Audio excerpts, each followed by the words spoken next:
Gusti pranyata tumrap kang wis meh mati lan tumrap kang ngelak samya kapringan tirta sakti manah kang asor lan suci Gusti mirsa lan nampi kang samya wuta indriya antuk pandulu mukti sengkakno asmeng pamarta ing ajenging projalmi sinupre mratobat samya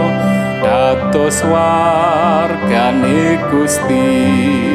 sengkakno Gusti pranyata juru wilujeng jalmi mrih Gusti kapinanggih tumrap ingkang matosi kathah tiyang saking sami mupadi mrih basuki kang ing wuni nulak sehnya sami marek mring Gusti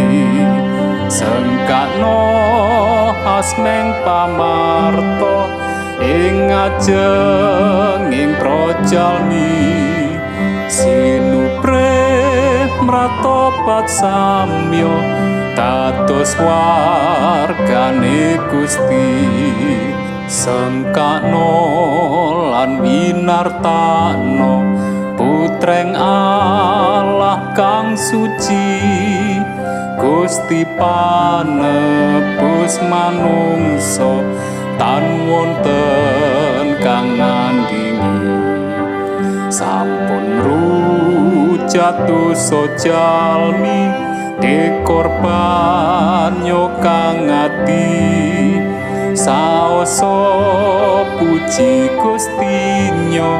juru wilujeng jati sengkakno asmeng pamarta ing ajenging projalmi sinupre mratobat samya dados wargane Gusti sengkakno lan winartano putreng Allah kang suci Gusti panebus manungsa